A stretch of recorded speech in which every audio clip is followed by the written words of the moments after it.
pesan yang selalu disampaikan sama Pak Anies adalah teruskan nilai-nilai perjuangan dan perubahan. Mas Pram pun juga seperti itu. Sangat bersih, tidak pernah ada cacat, dan kalaupun ada persoalan-persoalan subjektif, beliau tidak denial.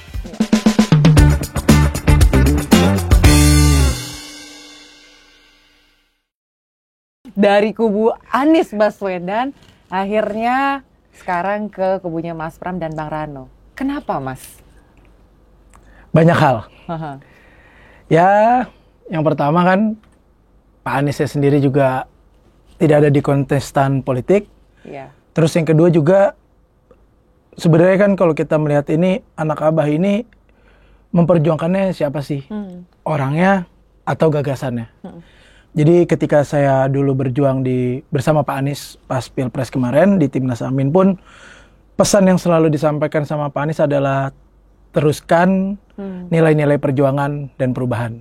Nah, menurut saya dengan saya memilih untuk mendukung salah satu paslon, di situ berarti ada niat saya untuk meneruskan cita-cita gagasannya Pak Anies sebenarnya di situ kan.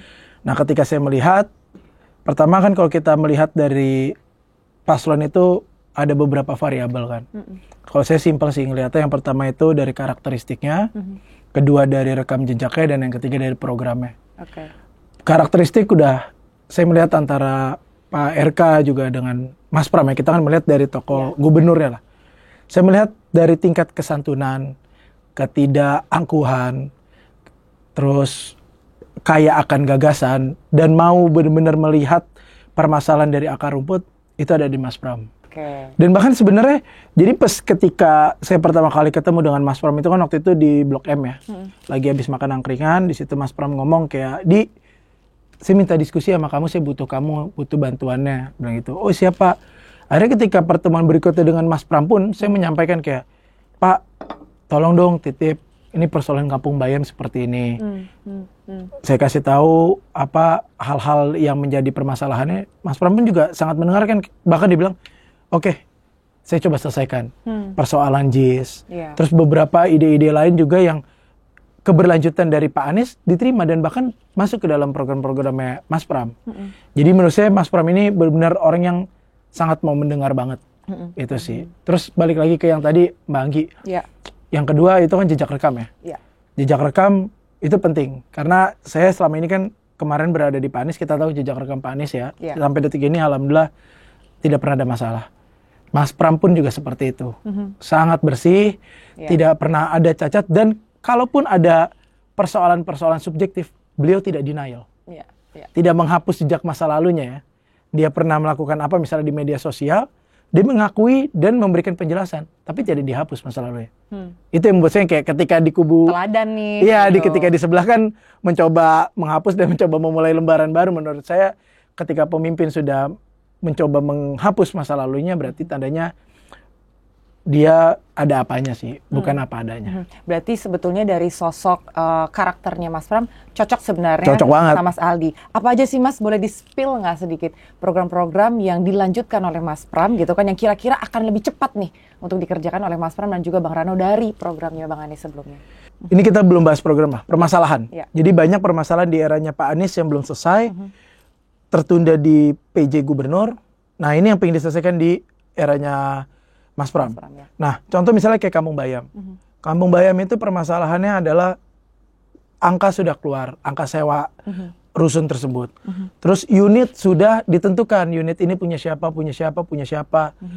Ya kan? Bangunan sudah jadi. Dan bahkan masyarakat Kampung Bayam ini mempertanyakan kenapa kuncinya tidak diserahkan. Tinggal ibaratnya tinggal serah terima aja nih.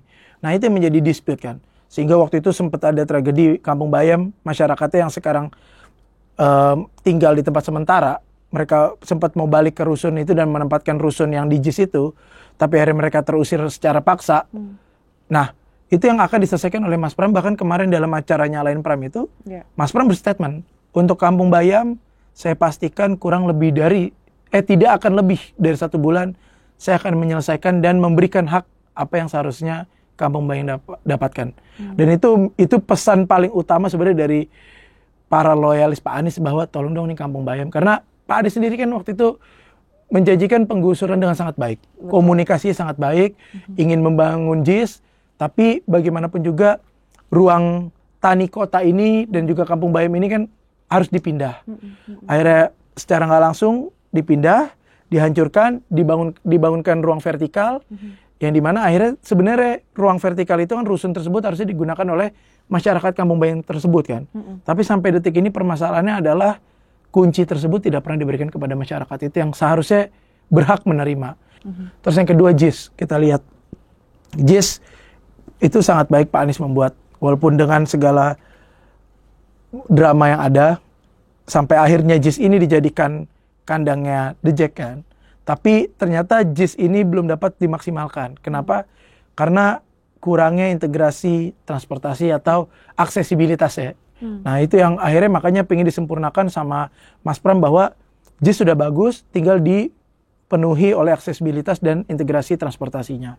Di sisi lain juga pengembangan dari JIS dan Persija sebagai ikon Jakarta, Mas Pram juga akan membuat Jackmania Center di situ. Mungkin bukan hanya di JIS, mungkin ada di beberapa tempat juga di mall-mall bisa juga akan menjadi ikon bahwa kalau orang berkunjung ke Jakarta itu ke Jackmania Center, sama kayak kalau kita ke Manchester, ya kita ke Old Trafford kita bisa mencari merchandise MU-an. Betul. Itu yang kedua.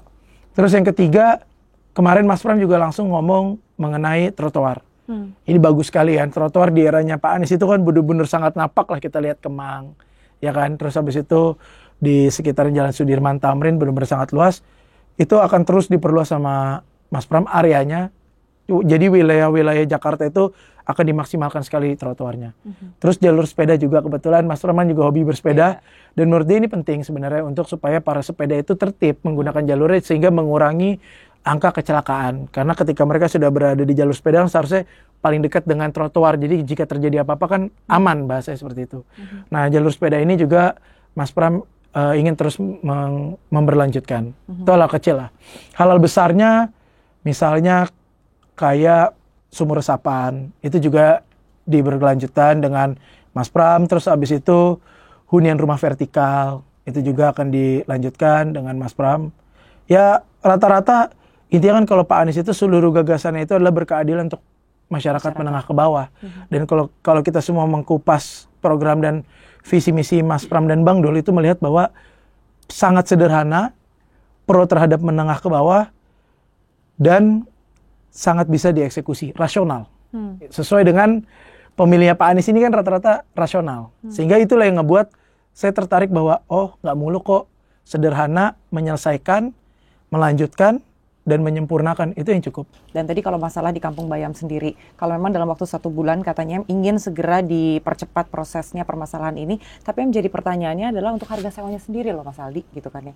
Kalau untuk harga sewa sih, kalau misalnya untuk Kampung Bayam sih kemarin kalau nggak salah sudah disepakati ya di 600.000. Nah, lagi pula juga kan untuk harga untuk wilayah yang dibangun bangunan vertikal untuk masyarakat yang berkebutuhan khusus menengah ke bawah itu kan itu menggunakan tanah-tanah Pemda. Jadi seharusnya tidak menjadi masalah, cuman Pemda itu bagaimana cara untuk merawat lingkungannya agar tetap terjaga seperti sebelum dihuni oleh masyarakat tersebut kan.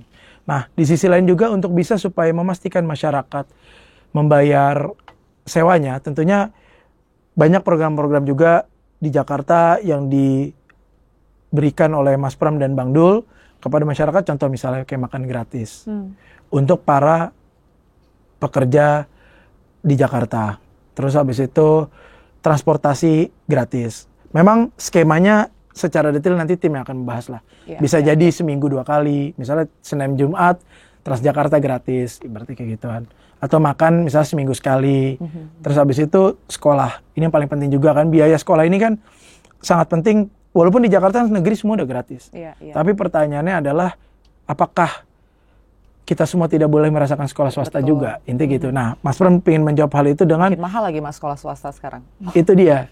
Dan ternyata ini berkesinambungan loh dengan sebenarnya dengan ini ternyata adalah program penyempurnaan dari program yang Pak Anies sebenarnya buat di akhir-akhir masa jabatan dia. Jadi sekolah gratis dengan swasta, dan bahkan ternyata kayak beberapa sekolah internasional yang harganya luar biasa ya, yang depannya C, depannya A, itu tapi ternyata mereka malah minat loh. Mereka sudah mengajukan kerjasama Jadi mereka kayak memberikan misalnya setahun 20 kursi untuk masyarakat seluruh kalangan bisa di situ. Nah, dan ini kan saya juga sempat bertanya sebenarnya kan, kayak apakah ini tidak akan mengganggu karena kan nanti secara pergaulan, secara background edukasi ini sangat berbeda. Nah, justru malah sekolah swasta yang diinginkan oleh Mas Pram itu juga malah sekolah swasta yang sebenarnya klasifikasinya cukup kental, yang dimana yang bagus secara pendidikan yang supaya anaknya itu pede masuk ke situ. Karena kan dia masuk dengan secara gratis ibaratnya kayak gitu kan.